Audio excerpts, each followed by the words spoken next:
Good morning. I am pleased to invite you to this video. If the lesson is useful to you, please subscribe to this channel for more teaching videos. A poem analysis by Yora Sachuan, Holy Sonnets, Deaths Be Not Proud by John Donne.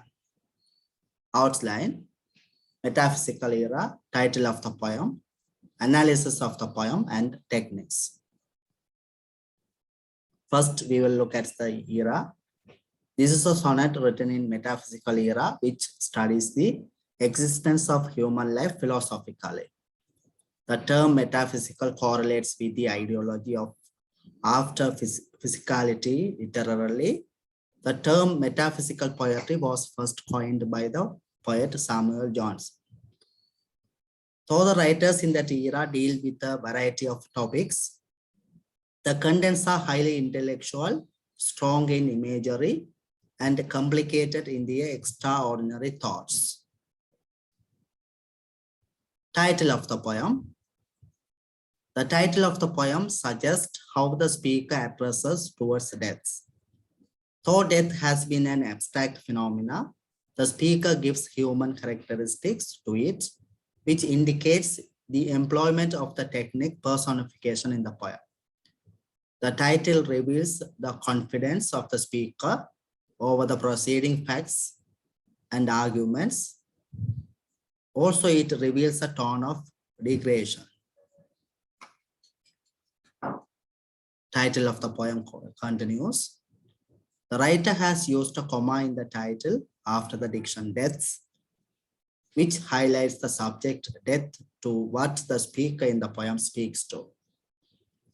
It further shows the death as an intended listener in the poem. Though death has been an abstract noun here, in this poem, the first letter of this word has been written in capital, which further emphasizes how the speaker treats it as a proper noun attributed with human characteristics. Analysis of the poem. The general ideology of the people towards death has been presented in the opening line.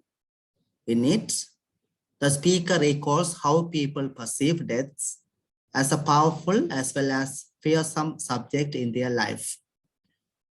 Through this, the writer informs the readers about its dangerous nature of controlling people. The employment of the diction, though, indicates the denial of the speaker towards the common belief of the people. As such, the speaker shows how he is separated from others in terms of this belief. Further, through the diction sum, the speaker degrades the value and the ill reputation of death, as it has been a matter for a small section of the populations. Analysis continues.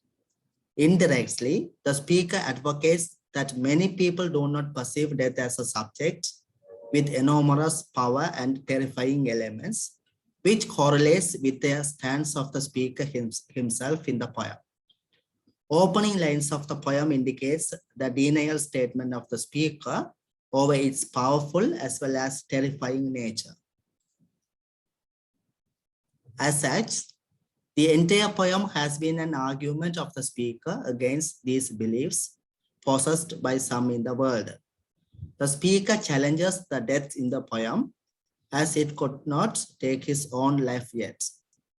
This challenge has been presented along with the common perceptions of the people towards death, as it defeats people irrespective of their status. This has been emphasized with the diction overthrow in the poem. Analysis continues. The adjective poor used to address the death towards the pity shows the pity and the helpless nature of it amidst the challenges the speaker bravely invents in the poem. According to the speaker, the rest and sleep have been shown as the duplications of the phenomenon deaths. The speaker questions how death brings fear to people, while its duplications cause pleasure to humans. The speaker firmly believes that the death as the original occurrence should lead to more pleasure, since its duplications such as rest and sleep have been pleasant experiences for all the human beings. In the course of the argument, the speaker mentions that when people die, their bones take rest while their souls enter into another life, which correlates with the Christian concept and belief of eternal afterlife phenomena. The diction delivery indicates the new birth of the soul, as it is a universal term used to refer to a child's birth. Next, the speaker mentions death as a slave, which acts according to some external forces, such as fate, chance, kings, and desperate men. Since the speaker compares death to a slave, the nature of terrifying quality of death has been degraded and abandoned. Therefore, the writer or the speaker shows the above mentioned forces as the masters for the slave deaths. The writer shows how people meet their death due to fate, chance, kings, and desperate nature of men. Firstly, fate indicates the bad luck. It is a common belief that people die because of their bad luck. People with good luck survive or escape from the death.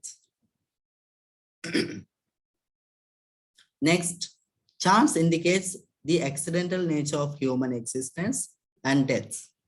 People die accidentally without any prior alarms.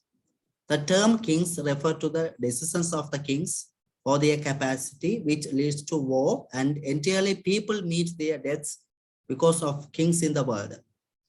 This recalls the mass slaughters of the people because of the decisions of the kings in the history, or the wrong decisions of the kings in the history.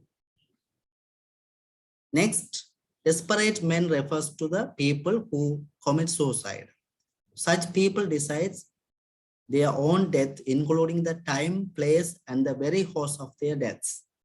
Therefore, the speaker discloses the powerless nature of deaths in people's life, as it depends on other external factors. Death does not drive either people or any other forces in the world.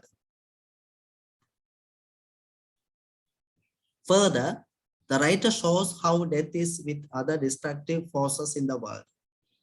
According to the speaker, the death stays with poison, war, and sickness, which cause end to the people's existence.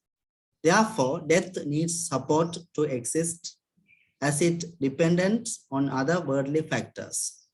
This too shows the dependency and the powerless nature of the phenomenon deaths. Therefore, the writer argues against the phenomenon deaths, as it does not have any rights to own to be powerful. The evidences put forwarded by the writer shows how death is vulnerable irrespective of certain beliefs of some people. The next argument of the speaker is possible sleep. People sleep because of some drugs, which indicates the causes of deaths also in people's hands. The diction such as puppy and charms indicates what people use for their sleep, which has been described as the duplication of death in the poem. According to the speaker, they give more comforts to people easily.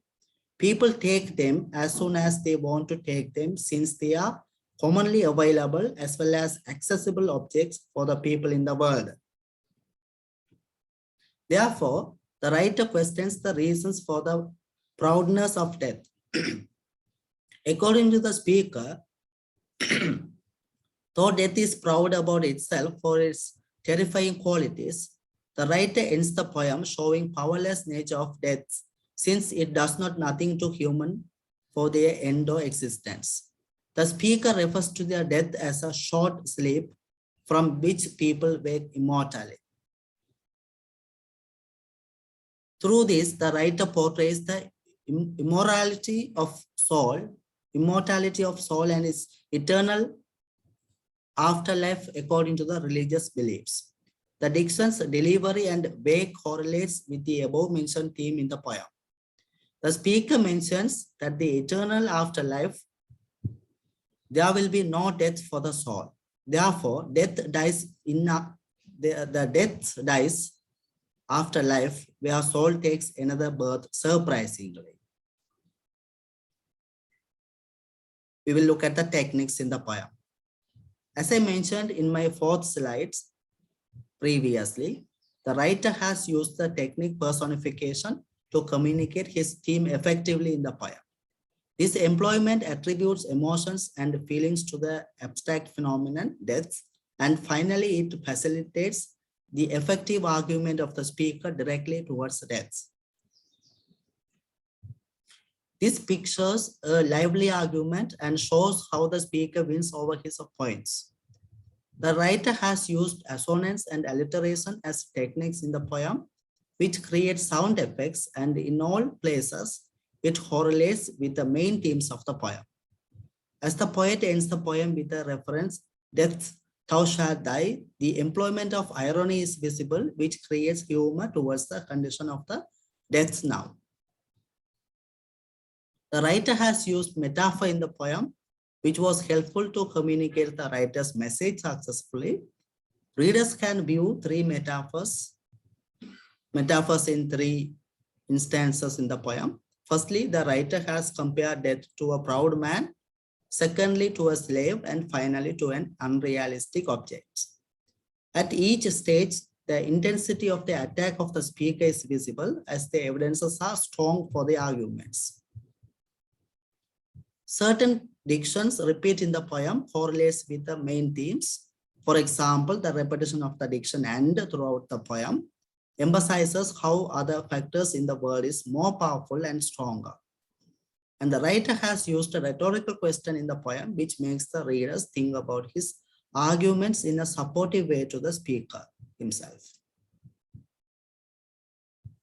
The employment of the rhyming words in the poem not only create music, but also add strength to the speaker's points. The poem has been written in 2nd-person point of view. The choice of this point of view has facilitated the speaker to employ an active argument with the intended listener in the poem.